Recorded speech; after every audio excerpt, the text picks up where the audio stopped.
कांग्रेस के अध्यक्ष पद पर बनी रहेंगी।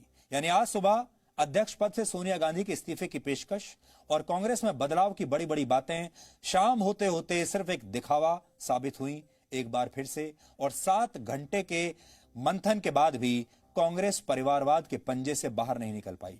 हालांकि इस बीच सोनिया गांधी ने यह जरूर कहा कि वो इस पूरे घटनाक्रम से बहुत आहत हैं और जो हो गया सो हो गया। क्यों आहत हैं? क्योंकि उनसे उनकी पार्टी के लोगों ने इस्तीफा मांग लिया, क्योंकि सोनिया गांधी को एक चिट्ठी के जरिए सच बता दिया गया। सोनिया गांधी को आईना दिखा दिया गया। गांधी परिवार को यह बता दिया गया कि Congress party private limited party नहीं है, लोकतांत्रिक पार्टी है। गांधी परिवार को हट जाना चाहिए। जैसे ही यह बताया, सोनिया जी आहत हो गई। लेकिन क्या वाकई इस घटनाक्रम के बाद जो हो गया सो हो गया कहकर मामले की गंभीरता से छुटकारा पाया जा सकता है? नहीं, जो हो गया सो हो गया। अब यह बात नहीं चलेगी। आपको याद होगा सुशांत सिंह राजपूत की मौत के बाद देश के लोगों ने कितना गुस्सा दिखाया। वो गुस्सा यह साबित करता है कि अब यह देश परिवारवाद को, नेपोटिज्म को किसी भी कीमत पर सहने के लिए तैयार नहीं है। फिर यह परिवारवाद चाहे फिल्मों में हो, खेल की दुनिया में हो या फिर राजनीति में हो। पिछले 2 महीनों में अगर आपको एक बात समझ में आई हो देश के मूड के बारे में, तो वो ये है कि ये नया भारत परिवारवाद के खिलाफ है। ये नया भारत सेल्फ मेड नेताओं को देखना चाहता है, सेल्फ मेड एक्टर्स को देखना चाहता है, सेल्फ मेड खिलाड़ियों को देखना चाहता है। इनके जो नायक हैं वो किसी बड़े खानदान के नहीं हो सकते, वो सेल्फ मेड लोग होंगे। और इसीलिए सुशांत सिंह राजपूत के मामले में भी आपने देखा होगा कि ये पूरा की पूरा देश, फिल्म इंडस्ट्री में जो लोग परिवारवाद की वजह से टिके हुए हैं, ऐसे तमाम कलाकारों के खिलाफ इतना गुस्सा पहले इस देश ने कभी नहीं देखा।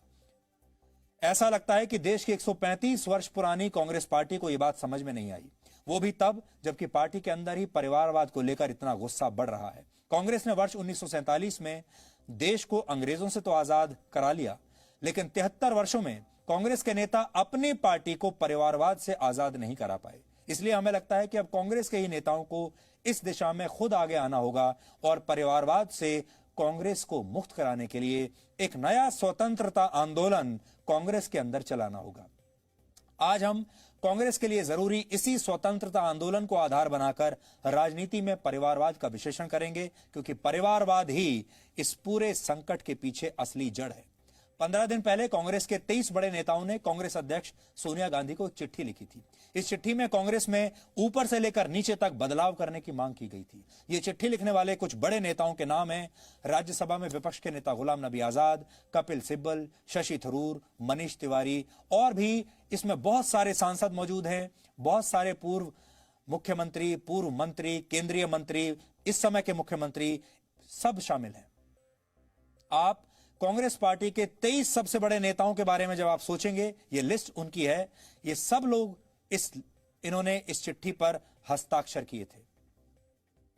कांग्रेस के इन 23 बड़े नेताओं की चिट्ठी में जो 5 बड़ी बातें कही गई, उनमें पहली यह थी कि कांग्रेस पार्टी में नीचे से ऊपर तक बदलाव होने चाहिए। दूसरी बात थी कांग्रेस पूर्णकालिक अध्यक्ष का चुनाव करे, यानी फुल टाइम अध्यक्ष कांग्रेस का होना चाहिए और पार्टी की लीडरशिप प्रभावी तरीके से काम करे। अब यह पार्ट टाइम लीडरशिप नहीं चलेगी। अब यह नहीं चलेगा कि आज आपका मन है तो आप पार्टी के किसी दफ्तर में चले आए टहलते हुए, आज आपका मन नहीं है तो आप विदेश में छुट्टी मनाने के लिए चले गए। एक दिन आप नेता बन जाते हैं, दूसरे दिन आप टूरिस्ट बन जाते हैं। तीसरी बात यह लिखी थी कि कांग्रेस वर्किंग कमेटी के चुनाव होने चाहिए। किसी परिवार की मेहरबानी के आधार पर किसी को वर्किंग कमेटी में स्थान नहीं मिलना चाहिए। चिट्ठी में चौथी बात थी ब्लॉक स्तर पर, प्रदेश कांग्रेस कमेटी के स्तर पर और ऑल इंडिया कांग्रेस कमेटी के स्तर पर भी चुनाव कराए जाएं। पांचवी बात यह थी कि बीजेपी के खिलाफ एक नए मोर्चे का गठन किया जाए, जिसमें पूर्व कांग्रेसी नेता और ऐसी पार्टियां हों जो बीजेपी का विरोध करती हों।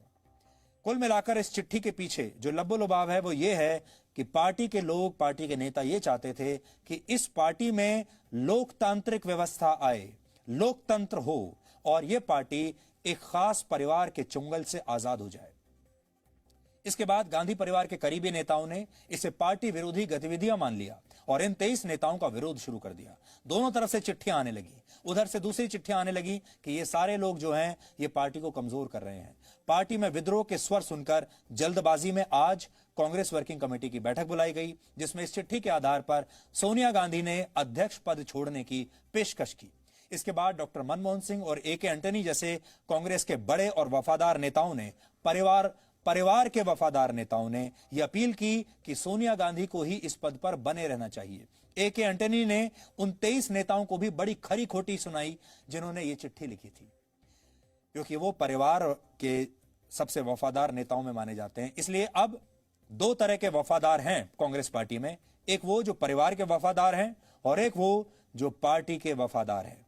इसका असर यह हुआ कि लोकसभा चुनाव में हार के बाद नैतिक आधार पर अध्यक्ष पद से इस्तीफा देने वाले राहुल गांधी को यह बात इतनी चुभ गई कि उन्होंने अपनी ही पार्टी के इन 23 नेताओं के खिलाफ काफी कुछ बुरा भला कहा, मोर्चा खोल दिया और यहां तक कह दिया कि ये नेता बीजेपी के साथ मिले हुए हैं।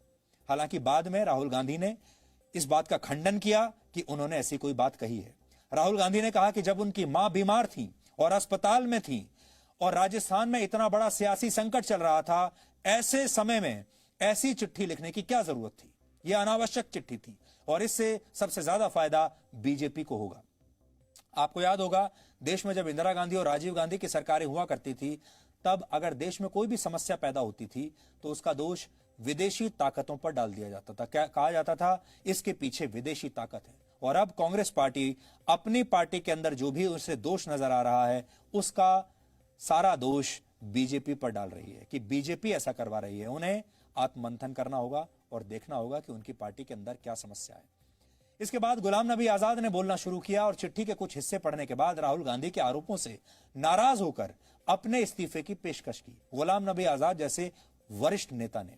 इसके बाद कपिल सिब्बल का गुस्सा फूट पड़ा और उन्होंने एक ट्वीट करके अपना गुस्सा निकाला और लिखा कि हमने 30 वर्षों में कभी बीजेपी के पक्ष में कोई बयान नहीं दिया, कांग्रेस के पक्ष में सारे बड़े बड़े काम किए, फिर भी हमने बीजेपी से सांठगांठ की।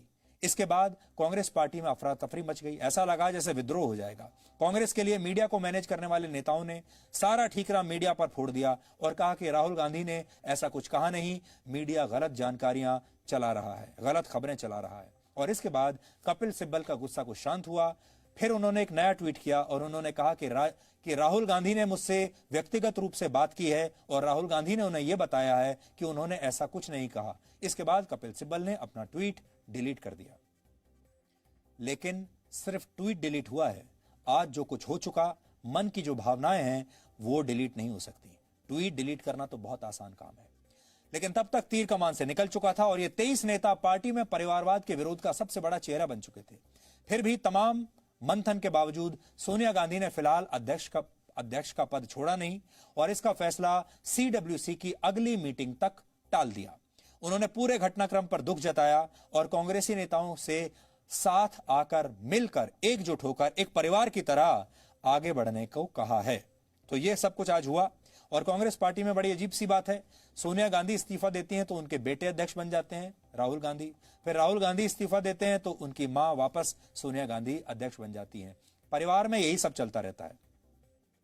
कांग्रेस के नेताओं को यह समझना चाहिए कि कांग्रेस किसी खानदान की पार्टी नहीं है। आज हम कांग्रेस के बड़े बड़े नेताओं को कुछ बताना चाहते हैं कि कांग्रेस कोई प्राइवेट लिमिटेड कंपनी नहीं है। सुभाष चंद्र बोस जैसे नेता कांग्रेस के अध्यक्ष बने, लेकिन वो नेहरू और महात्मा गांधी के सामने टिक नहीं पाए। एक समय में जब कांग्रेस के नेता सरदार पटेल को अध्यक्ष के तौर पर देखना चाहते थे तो जवाहरलाल नेहरू को इस पद पर बैठा दिया गया, सरदार पटेल को दबा दिया गया, उन्हें अपना नाम वापस लेने के लिए मजबूर कर दिया गया। लेकिन कांग्रेस किसी परिवार की पार्टी नहीं है। भारत में लोकतंत्र है, भारत की राजनीतिक पार्टियों में भी लोकतंत्र होना ही चाहिए। लोकतंत्र में सब बराबर होते हैं। राजे रजवाड़ों का जमाना जा चुका और लोकतंत्र में सबको खुलकर अपनी बात कहने का पूरा अधिकार है, चाहे वो कांग्रेस पार्टी के ही नेता क्यों ना हो। समय आ गया है कि अब कांग्रेस पार्टी का अध्यक्ष गांधी परिवार के बाहर के व्यक्ति को बनाया जाए, जो कि कांग्रेस पार्टी के सारे नेता चाहते हैं। अब कांग्रेस के नेताओं को इस भ्रम से बाहर निकलना चाहिए कि गांधी परिवार ही कांग्रेस है और कांग्रेस ही गांधी परिवार है। कांग्रेस के इस परिवार ने अपनी पार्टी को एक प्राइवेट लिमिटेड कंपनी की तरह चलाया जरूर है, लेकिन कांग्रेस पार्टी कोई ऐसी प्राइवेट लिमिटेड कंपनी नहीं जो सदा ऐसे ही बनी रहेगी। कांग्रेस ने देश को अंग्रेजों की गुलामी से बाहर निकाला और आज कांग्रेस के नेताओं को अपनी इस मानसिक गुलामी से बाहर निकलना होगा। अगर कांग्रेस के नेता ऐसा करेंगे तो पूरा देश उनके साथ जरूर आएगा।